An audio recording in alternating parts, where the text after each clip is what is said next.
Hello and welcome to the Dark Souls King of the Casuals challenge, the series where I'll be attempting to do a run with every weapon in the game. For today's episode, we're starting out with Lucerne, so let's get right into the rules. 1. Any direct damage I deal must come from Lucerne, meaning no firebombs, no throwing knives, and no other weapons. Things like friendly fire and enemies falling off ledges are allowed, and I will be using one firebomb to kill Gwyn to unlock Gwyndolin. 2. I must kill all bosses including the DLC for the run to be considered complete. 3. No summons.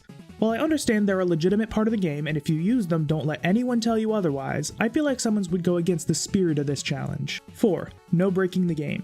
While I will eventually be introducing certain exploits such as the catacomb skip into my runs, I'm not allowed to do anything too ridiculous. So no move swaps, no death cam abuse, no item duplication, no wrong warps, nothing like that. 5. This will be an offline only run. At the time of recording, the Dark Souls servers were down, so it's not like I had a choice, but because I'll be using cheat software at the beginning of each run to give myself the necessary stats and equipment to actually do the run, it just wouldn't be right to use any online features. Aside from that, everything else is fair game. So with that, let's take a look at Lucerne. You can obtain it in a normal playthrough as a pickup in the catacombs. Lucerne is a halberd type weapon that stat-wise is nearly identical to the standard halberd, though it looks way cooler in my opinion. It sports pretty solid base damage, C rank scaling in dexterity, and D rank in strength. It follows the standard upgrade path. So I anticipate that this weapon will hold up pretty well from start to finish. Lucerne requires 15 strength and 12 dexterity to use. So starting as the deprived class, I only need to give myself a single level in dexterity in order to two-hand it, though I will need to dump a few levels into strength if I want to one-hand it. So with a little computer magic, I give myself the items and stats I need and work my way through the Undead Asylum. Now let's see how much damage a plunging attack does. Oh, yeah. Okay, I should probably explain what just happened. I'm playing Dark Souls on the Prepare to Die edition, and the biggest downside of doing so is that the game natively runs at 30 FPS, which is not ideal for us members of the PC master race. Fortunately, this can be fixed with mods to boost that figure up to 60. Only problem with that is it can be a tiny bit buggy at times. Certain inclines don't play nice at 60. 1 or 2 ladders can kill you if you slide down them at 60. Some jumps become harder or downright impossible at 60, and notably, you don't get the reach for certain plunging attacks if you go off the ledge at 60 frames per second. Now, the FPS lock is in fact bound to a hotkey, so I can just disable and enable it at will, but I tend to forget that fact in the heat of the moment. So I missed the plunging attack on the Asylum Demon, and I feel like an idiot. Fortunately, it's the Asylum Demon, so I don't have any troubles getting through the fight normally. A quick crow ride later, and we've made our way to Firelink Shrine. Before I move on, if you're enjoying the video, do consider liking and subscribing because it genuinely helps. And if you like video essays, consider checking out the main channel linked below. I put a lot of work into it, and I'm told my videos are pretty good. I've also got a supercut of just the boss kills from this run if you're into that kind of thing. That'll be linked below as well. So what's the plan? Well, Lucerne is a pretty normal weapon all things considered, and I don't think we'll need anything special for it to carry us through the game. So as far as stats go, I'll start out with 15 strength to open up one-handed options, then I'll primarily level dexterity to the soft cap of 40 as it has the superior scaling. After that, I'll go back to strength until I hit its soft cap of 40. I'm not facing any significant stamina issues at the moment, so I'll just drip feed levels into both vitality and endurance like I would in a normal playthrough. As far as upgrades go, I'll just do the standard plus 15 upgrade path. Overall, I'm not expecting any severe roadblocks in this run outside the usual suspects such as ONS and the DLC. So let's get on with it. I start out with the standard path up the hill and into Undead Burg, picking up the Ring of Sacrifice along the way. I don't use halberd weapons much, so I use this time to familiarize myself with Lucerne's moveset. The overhead chop will be nice in corridors so I won't bonk against the wall, but crowd control may present an issue unless I use that abysmally slow R2 attack that eats up all my stamina. Or if I use the weaker but surprisingly fast rolling R1. So let's speed this up a bit. Hollows, hollows, merchant, hollows, and we're ready for the Taurus Demon. On the way, I managed to level up enough to one-hand Lucerne, opening up my options moving forward. So, Taurus Demon. I may have forgotten to toggle the FPS cap and missed the plunging attack. Look, I know he's easy, but plunging attacks are awesome and I like to do them. In any case, he goes down easy, and let's fast forward to the Bell Gargoyles. This is another fairly easy fight once comfortable with the game, and a few upgrades to my Pokestick makes it even easier. Though interestingly, due to the lovely Flight and Flame RNG, I wasn't able to focus one of them down and actually killed both of them with the same swing. Never had that happen before. First bell rung. Back in Firelink, I decided to kill Lautrec both to cop his bling and so that he wouldn't kill the Firekeeper later. I may have accidentally smacked him with Lucy while trying to kick him off the ledge, but no matter. He's easy enough to simply parry to death. Oh, let's try that again. He's easy enough to simply parry to death when he doesn't have his minions backing him up. So with that, let's move on to the Capra Demon. I get through Lower Undead Burg relatively unscathed. If you're having trouble with the thieves and dogs in this segment, my advice is just to take it slow and focus on one enemy at a time. If you have a shield, try smacking them right after blocking an attack. As long as you don't get greedy and watch your positioning, you should be fine. Now, Capra Demon is an interesting fight because most of the challenge comes from the fact that the arena is absolutely tiny and he has 2 dogs in there with him. If you can kill the dogs quickly, you'll probably get through the fight pretty easily. Fortunately, after an admittedly rough opening, I used the ledge to funnel the dogs to me, killing them as they dropped down to follow me. After that, Goat Boy crumpled like cardboard. Moving on, the depths were mostly uneventful, though I did obtain Fashion Souls. Nice. After a while, we've made our way to the Gaping Dragon. This is one of those bosses that I may opt to skip and come back to in future runs due to the fact that he's not very difficult, but he is pretty beefy for this part of the game. So after an easy but lengthy fight, the Gaping Dragon goes down. So after a pleasant romp through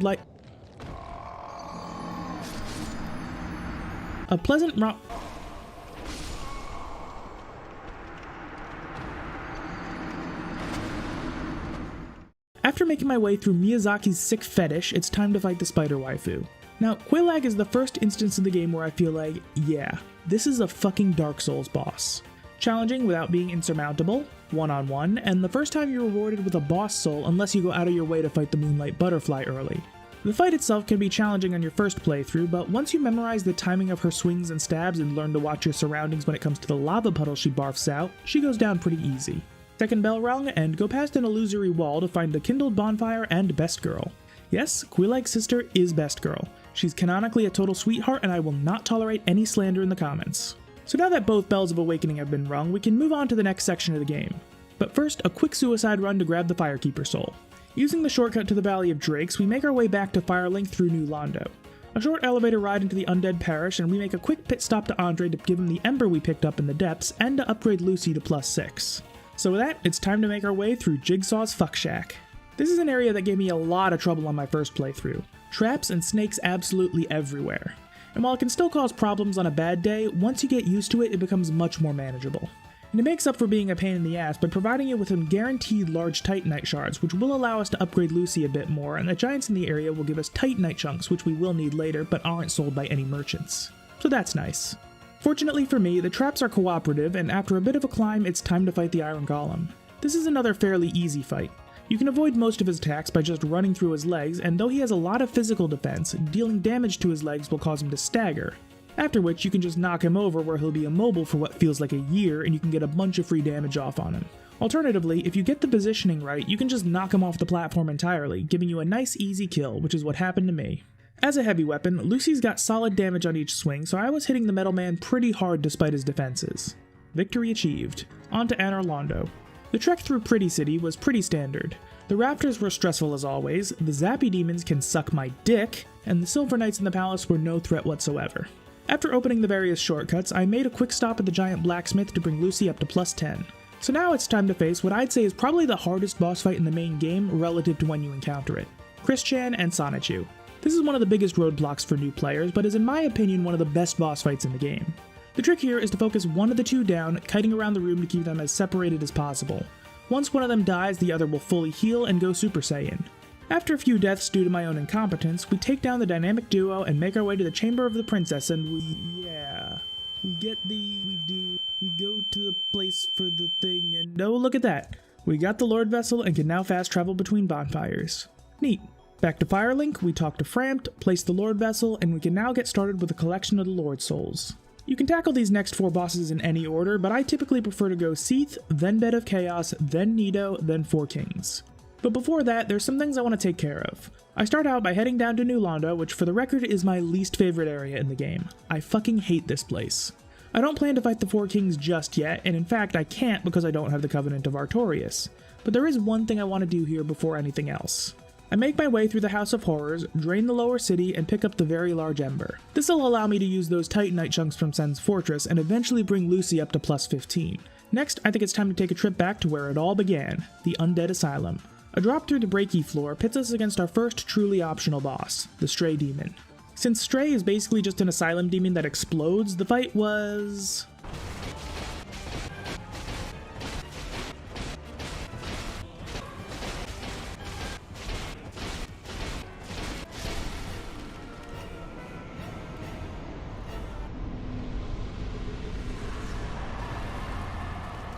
Yeah, that. Oh hey, free Titanite slab. We'll need that later. A bit more exploration to collect the peculiar doll and the rusted iron ring, and we're out of here. With slab, ring, and doll in hand, it's at this point I like to take the effort to max out Lucy's upgrades. While this is certainly not necessary right at this moment, I find that a bit of time spent early can save a bunch of time later. To get Lucy up to plus 14, I need Titanite chunks, and the ones from Sen's Fortress aren't enough. So I pop 10 humanities and equip the covetous gold serpent ring to max out my item discovery and go back down to New Londo. The Dark Wraiths in the bottom floor have a small chance to drop Titanite chunks, though with max item discovery you'll find them pretty frequently. While these guys do hit pretty hard, it's also very easy to simply strafe around them for some free backstabs, especially if they go for their slow and incredibly telegraphed grab attack. 2 runs through the ruins and I've got the chunks needed for plus 14, so I use them and the slab from earlier to bring Lucy to a sweet, sexy plus 15. I'm still not quite ready to go Lord Soul hunting though, so I go back to the Undead Parish, pick up the Crest of Artorias, and then take a trip to Darkroot Garden where there are 3 things I'd like to do. Firstly, I grab the Grass Crest shield, arguably the best shield in the game due to its passive stamina regeneration buff. No, I don't know why I didn't do this earlier, I just forgot. Next, I go deeper to fight the next optional boss, the Moonlight Butterfly. Bug Boy is pretty easy all things considered, just have to dodge his magic attacks, which is usually pretty simple, though the needle attack can be a bit tricky. Just keep going until it approaches the bridge, at which point it becomes vulnerable to melee attacks. If you're not doing a challenge run like I am, it may be worth bringing some sort of ranged attack like a bow or sorcery so you can kill it without having to wait. In any case, because I waited until the late game to fight this thing, it goes down in a single cycle and I can claim both the Watchtower key and the Divine Ember, both of which we'll be using later. Lastly, I use the Crest of Artorias to open up that big fucking door, join the kitty guard to stop the NPCs from attacking me, and move on to challenge the one and only Puppyzilla. Why now? Because I was already in the area. That's literally it. Seath is a very easy fight once you realize that the trick is to just be all up in her shit. Seriously, most of her attacks will miss you if you're underneath her.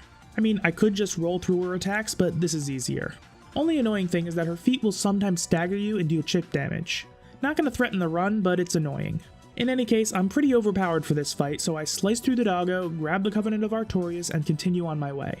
Now I take a trip to Darkroot Basin.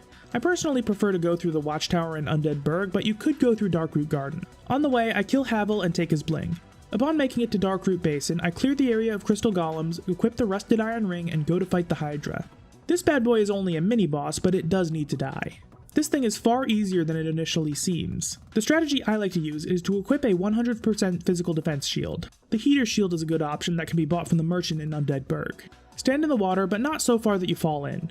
You can use the loot pickup as a rough marker. Then just hold up your shield. If the Hydra does a magic attack, it'll miss. If it does a melee attack, it'll either miss or you'll block it. Either way, after each melee attack, take a swing at the nearest head. With a high damage weapon, each head should come off in 1 or 2 hits no problem.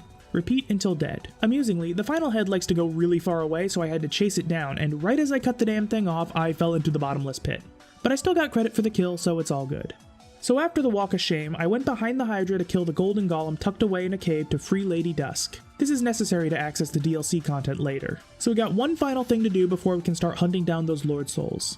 Back in Anor Londo, I go to the ground floor of that building with all the painting guardians, deal with them, and touch the painting that they clearly suck at guardianing.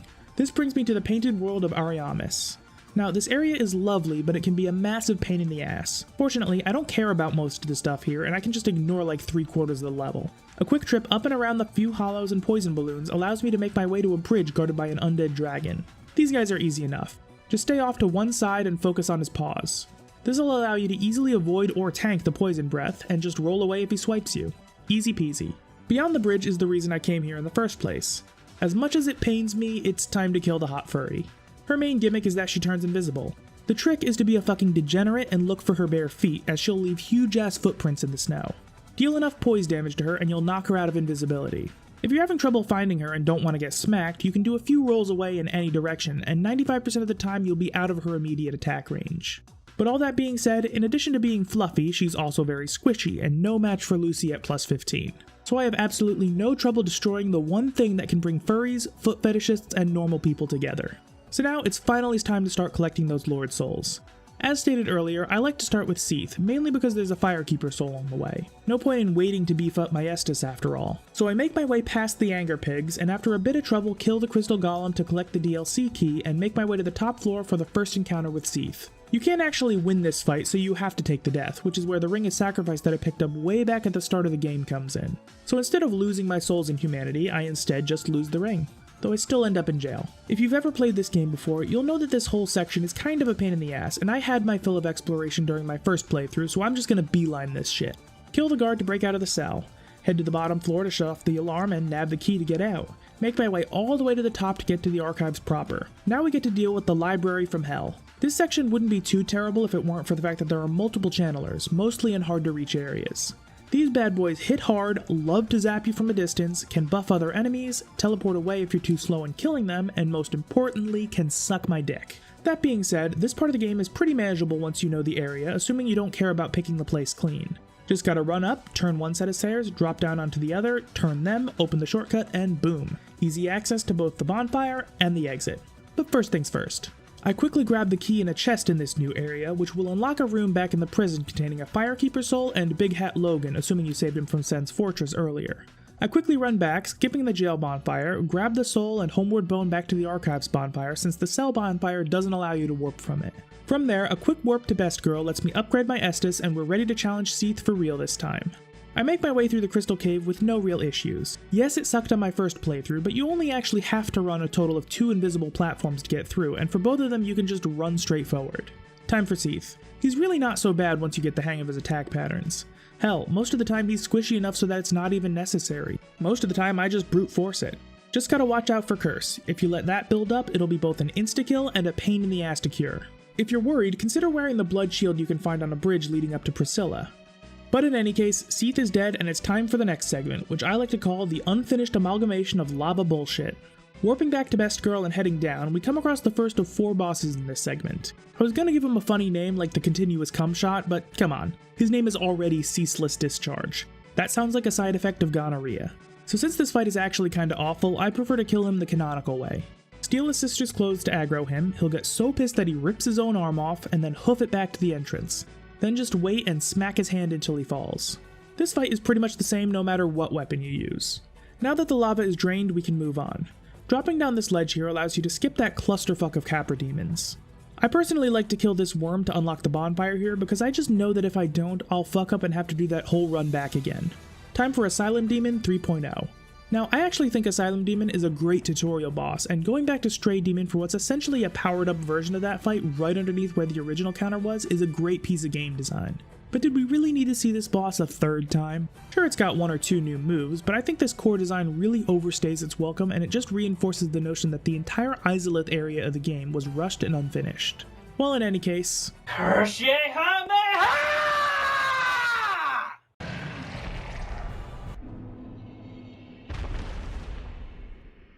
Yep, let's move on. Almost immediately after, we get the inferior version of Manus. This is just a bad boss. Floor covered in lava, only 2 relatively small platforms are viable to fight him on, and that's not to mention how he likes to spend the first minute or so of the fight just spamming his stretchy arm bullshit. Meaning if you don't take some lava damage to get to the bigger platform, he'll just sit in an unreachable area while you roll back and forth. Fucking awful. His only saving grace is that he's pretty easy. I don't think this asshole deserves to be taken seriously, so please enjoy me killing him to the beat of a song about hentai.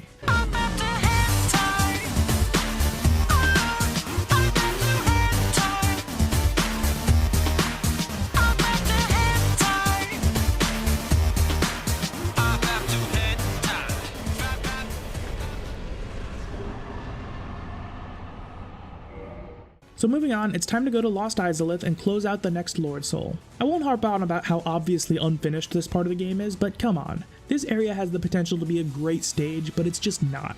So after a quick detour to pick up the Sunlight Maggot, it's time to fight the Flaming Bedbug. Now, we all know that this is the worst boss in the game, but it's at least pretty manageable once you figure it out, and no matter what your build, the fight is pretty much the same every time. So I run to the right and pop the first limb. Then I run to the left, and I forget to toggle the FPS lock, miss the jump, and fall to my death. Great. I told you this was going to be a recurring problem, right?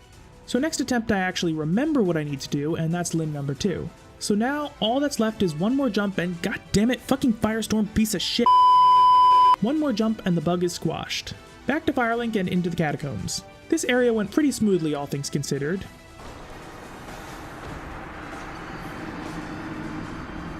But I'm not quite ready to go all the way down just yet. I grab a second Lucy, make my way back to Andre, and upgrade it to Divine +5 for the Nito fight. After another mostly uneventful trip through the catacombs, yeah, fuck you, Patches, it's time for the true final boss of the game. I'm just going to show you the entire fight completely uncut.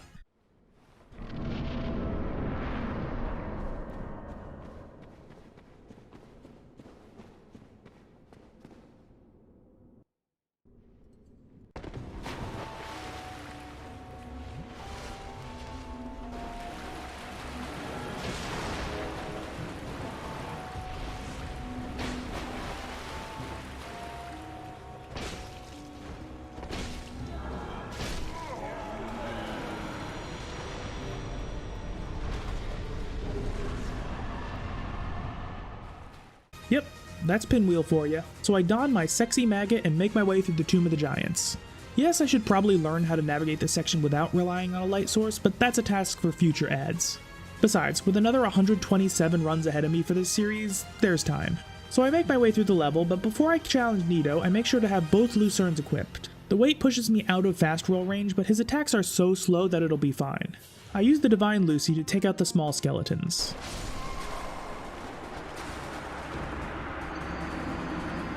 I said I used the Divine Lucy to take out the small skeletons, and without his backup, Nito is, well, Lord Soul number 3. Time for the final Lord Soul, this time from the Four Kings. Fortunately, we handled all the prerequisites earlier, so now all I have to do is slap on the Covenant of Artorias and run from Firelink to the fight, which is one of the worst bonfire to boss runs in the game, by the way. Now, the reason I like to save these assholes for last is because they're basically a DPS check, and I want to be as powered up as possible for them. If you don't already know, the Four Kings spawn one at a time on a timer. Individually, they are no issue whatsoever, but things can get tricky when there's multiple, so you want to take each one down before the next spawns. With a plus 15 Lucy and a bunch of levels, this is no problem whatsoever, and even with a few dumb mistakes that led to me getting grabbed twice, I easily took them out. Lord Soul number 4 obtained, and the path to the final boss is open, but we're not ready for him just yet. There are still a few bosses to go. A quick trip back to the Chamber of the Princess, and I chuck a firebomb at Tits McGee to bring about Anor Gotham. Remember how this was my one exception to the Lucerne only rule? Yeah, well basically I forgot to grab the Dark Moon Seance ring back in the catacombs and didn't feel like backtracking. So I decided that this would be an exception to the rule going forward. In any case, with Spooky acquired, it's time to head to the Holy Femboy. Since the Firekeeper is hostile now, I kill her and take her soul. No need for it to go to waste. Now, as far as the Femboy goes, he hits like a truck but has simple attack patterns and is seemingly made out of paper. Dodge the big zappy, hide from the little zappies, and zigzag around the pokies. 3 cycles and he's dead, though I could have gotten it in 2 if I timed it better. So that's the main game cleared out except for the final boss, but we've still got the DLC. A quick trip back to Darkroot Basin allows me to enter the portal to the past. Right away, we've got the Sanctuary Guardian. I was a bit rusty and took some damage I really shouldn't have, but they forgot to give this thing a real health pool, so despite his somewhat challenging moveset, he goes down like a bitch. Moving on, the Royal Woods don't have much going on if you already know where you're going, doubly so once you unlock the shortcut, so let's fast forward to Artorias for one of the most skill-expressive fights in the game. Genuinely, I think this is a phenomenally designed boss. He's a challenging fight and one of the few where you truly have no other option but to simply get good. In order to beat him, you need to abuse iframes and learn exactly when you can heal and when you can punish. While most other bosses in the game feel like you can get that one lucky fight where RNG just cooperates with you, I never got that from Artorias. By this time, I was more than comfortable with Lucy's moveset, so after a few attempts, Nighty Boy goes down. So now we've got 2 options, Calamite and Banis. Either way, we've got to make our way through the City of Darkness and Bullshit to grab the Crest Key and unlock the elevator shortcut. Ultimately, I decided to kill Calamite first, so after a bit of back and forth with Go, it's time for a fight. So here's the thing, on my first playthrough, Calamite was easily the boss that gave me the most trouble. Nothing else even came close, and she's still the boss I'm the least comfortable with in the game. So I kindled the bonfire once in preparation for this fight, fully expecting it to be a massive pain in the ass. And no bullshit, I beat Calamite on the first try using a total of 2 Estus doses, meaning that the kindling was entirely unnecessary. I don't know why I had such an easy time with her after all the suffering she caused me in the past, but I won't look a gift horse in the mouth. Time for Menace. The Chasm of the Abyss is one of those areas that can be a bit of a pain on your first playthrough, but if you're just beelining it to the boss, it's actually pretty reasonable. Just have to dodge 1 magic blast and do a bit of AI luring in order to prevent another blast in the back. So now it's time for arguably the best boss in the game, Menace. Where Artorias tests your timing, Menace tests your positioning. You'll always want to be at medium range. Too close and you're liable to eat a wombo combo. Too far and not only will you be unable to effectively punish many of his attacks, but in his second phase you'll be pretty much helpless against his Dark Circle attack, where the correct counter is simply get close to him. I absolutely love this fight, and though there are plenty of really great bosses in this game, I'd have to say that Menace is my favorite. And luckily, he decided to cooperate this time, and despite taking a few really dumb hits, I managed to take him down in one go. So now there's only one challenge left, the Human Torch himself, Gwyn, Lord of Cinder. After an obnoxiously long run, it's time for the chosen undead to face the once great but now hollowed Gwyn. However, as he's the one boss in the game who can actually be parried, he goes down incredibly easy. 4 riposts is all it takes, and that was Dark Souls 1 with only Lucerne. So overall, that went about as expected. Lucerne held up pretty well, all things considered. With decent base damage and a decent scaling, I expected it to be a relatively consistent experience, and I was right. I can't say I'm a huge fan of the moveset, but it's not like it's particularly bad. And of course, it looks cool as hell, which is obviously the most important thing. That was pretty fun, and a pretty good way to kick off the series. Next up, Dark Souls with only the Iaido. Now before I sign off, I do actually want you, the viewers, to help me actually finalize some of the rules for the King of the Casuals moving forward. By the time you're watching this, I'll probably have 3 episodes fully edited and ready to go, but there are a few things I just couldn't decide on my own and I want feedback. Firstly, I want to ask about a few potential exceptions to the only use X rule. Namely, there are 3 instances where I'd consider dealing damage using a bow. First would be to poke the Hellkite Drake on the bridge in Undead Burg. The purpose would simply be to get it to land a little bit sooner. I don't kill the thing, so this would only serve to save me a minute or so, since I won't have to wait for it to be done breathing fire. The next instance would be to finish off the Hydra. See, the final head likes to launch itself way off to the side, meaning I basically have to chase it down and it's a pain in the ass. The fight's pretty much over at that point, so once I cut off the other heads, I'd like to be able to finish it with a bow. And lastly would be for Phase 2 of the Bed of Chaos fight. It's not exactly a standard encounter, so I don't think weapon choice really matters here. But a bow would allow me to basically skip the second phase by shooting its limb from a safe distance. I'd also like to know what you think of letting me potentially learn and use the firebomb skip for the Bed of Chaos. Essentially, with 2 precisely aimed firebombs, I can pop both limbs in short succession and already be right next to the area where the bug lives. This would be breaking my only X rule, but I think this may be a fair exception. Next question is regarding Power Within. For those of you who don't know, this is a pyromancy spell you can unlock early on, which at the cost of a drain on your health gives you a massive damage boost for a while. I don't want to ban it outright because once I start doing runs with shitty weapons, I think I'm going to need it, but for the more useful weapons, it's arguably overpowered. Should I just be allowed to use it, or should there be some sort of stipulation? And lastly, there's the question of catalysts. Yes, I will be including catalysts in this challenge.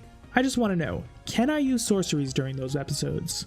While the Manus Catalyst, Tin Banishment Catalyst, Tin Crystallization Catalyst, and Demon Catalyst are functional melee weapons, the rest very much are not. Low melee stats, generally poor melee scaling, and the inability to actually upgrade the things means that those runs might be a bit rough. But I'm genuinely not sure if I should allow myself the use of sorceries or not, because that'll fundamentally change the nature of those runs. Let me know. Thanks for watching. Big thank you to my patrons, especially my God tier supporters Bulk Squat Thrust, Drago, Fatima, and Michael Rotolo. If you'd like to join them to support me and get early access to future content on both of my channels, consider checking out Patreon down below. Don't forget to like and subscribe because it genuinely helps me out, and check out the main channel if you like video essays and long-form critique. Follow me on Twitter at @adstweets and join the Discord server for some fun times. With all that being said, thank you all for watching, and I'll see you next time. Play the Electro Swing. Hit the road, Jack, and don't you come back no more, no more.